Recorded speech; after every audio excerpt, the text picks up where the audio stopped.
এই শুনুন তো এদিকে, এই আমরা জমা দিতে যখন যাই তখন আমাদের আপনি বলেছেন ধাক্কা দিচ্ছেন কেন?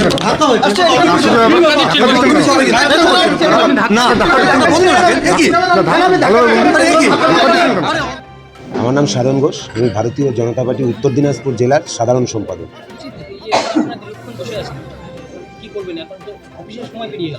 দেখুন, আপনারা দেখলেন আমাদের ধর্না চলছিল, প্রশাসন আসলেন, রায়গঞ্জ থানার আইসি এবং ইলেকশন কমিশনের যারা আছেন তারা কালিয়াগঞ্জ থানার আইসির সঙ্গে আমাদের সামনেই কথা বললেন, আমরাও কথা বললাম। কালিয়াগঞ্জের থানার আইসি আমাদের আশ্বস্ত করেছেন আমাদের ফর্ম 7 জমা দেওয়ার ব্যবস্থা উনি ব্লক অফিসে পুলিশি নিরাপত্তায় করে দিবেন। আমাদের এই আশ্বস্ত করার পরে আমরা এখন যাচ্ছি কালিয়াগঞ্জ ব্লকে। আমরা আমাদের ফর্ম 7 নিয়ে পুলিশের নিশ্চিত করা যে আমাদের ব্যবস্থা, সেই ব্যবস্থার মাধ্যমে আমরা গিয়ে এখন ফর্ম 7 জমা করবো কালিয়াগঞ্জ ব্লকে। যদি না হয় আমরা বৃহত্তর আন্দোলনে যাব সারা রাজ্য জুড়ে, উত্তর দিনাজপুরের সঙ্গে সারা রাজ্য জুড়ে আমরা এই আন্দোলন করতে বসি। ভারতীয় আমরা 26-এর ভোটার লিস্ট, সুষ্ঠু ভোটার লিস্ট বানাবো। অবৈধ ভোটার লিস্ট একজনকেও থাকতে দেবো না, অবৈধ ভোটারকে।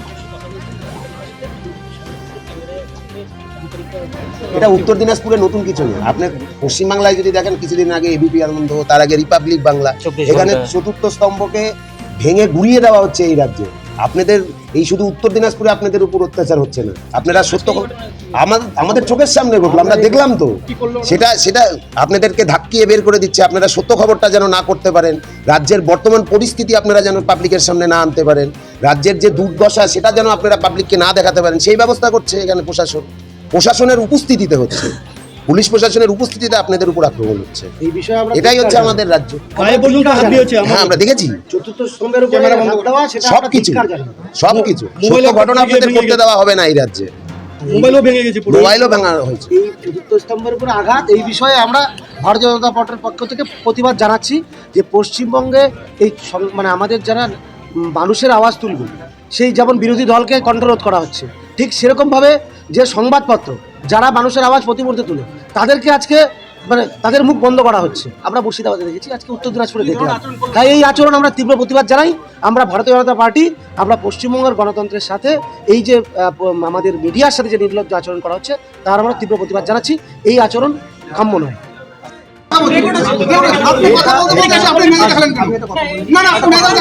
আচ্ছা, এটা আপনি কি পারেন? আবারও বলছি, এটার জন্য যদি আপনার মনে হয় তখন সামনে আসেন, তো চলে যেতে পারেন। তাও আমাদের সামনে আসলে যদি আপনাদের খারাপ লেগে থাকে, আমি তার জন্য দুঃখিত। সামনেই বললাম, আপনার সামনেই বললাম, তার জন্য আমি দুঃখিত। এবার বলুন আপনি কি চান? আপনি এমনটা করতে পারেন? হ্যাঁ, তা তো নয়। আমি আপনারা অফিসের স্টাফ হয়ে দেখুন, এমন করেন। এবার বুঝিনি। একটু নামান, কথা বলুন। ক্যামেরা নামবেন, ইসে নামবেন না, যা বলার বলুন, এখানে সামনে বলুন। সাংবাদিকরা কি মানুষ নয়? এটা কেন বলছি? দুঃখিত, আমি তো ক্যামেরা ভেঙে দিয়েছেন আপনি।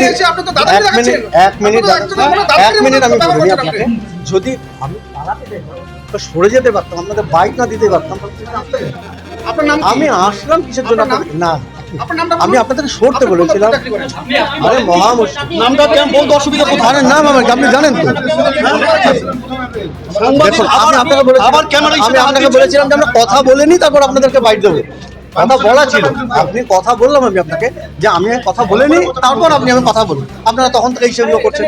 পালিয়ে যেতে পারতাম, পালাইনি। কিন্তু এতগুলো ক্যামেরা আছে, এতগুলো ক্যামেরা আছে, তারপরেও কিন্তু আপনাদের সামনে দাঁড়িয়ে যদি একটাই কথা, যদি আপনাদের খারাপ লেগে থাকে আমি সত্যি দুঃখিত। কিন্তু আমার বক্তব্য ছিল আমি ওখানে কথা বলিনি ওই লোকদের সাথে, তারপরে এসে আপনার সাথে কথা বলছি। সাংবাদিকরা না, আমরা ওনাদের সাথে কথা বলতে, তো আমরা ওনাদের সাথে কথা বলিনি, তারপর আপনাদেরকে আপনারা চাচ্ছেন যে ওইখানটা ওর মধ্যে থাকছে। না, আপনাদেরকে আগেই বলেছি। আপনার শখের মোবাইল ফোন অথবা ইলেকট্রনিক্স সরঞ্জাম কেনাকাটার এক ভরসাযোগ্য নাম পাল মোবাইল। উত্তর দিনাজপুরের রায়গঞ্জে অবস্থিত এই পাল মোবাইলে আপনি পাচ্ছেন Vivo, Oppo, Xiaomi, Realme, OnePlus, nothing, Motorola, iPhone সহ সকল নামি দামি কোম্পানির যে কোনো মডেলের মোবাইল।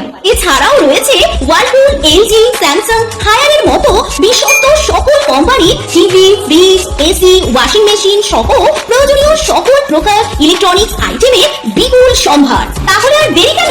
বাজারে সবথেকে সুলভ মূল্যে আপনার পছন্দের মোবাইল ও ইলেকট্রনিক্স সামগ্রী কেনার জন্য আজই চলে আসুন পাল মোবাইলে। ঠিকানা সুভাষগঞ্জ রায়গঞ্জ, উত্তর দিনাজপুর। বিস্তারিত জানতে যোগাযোগ করুন এই নম্বরে।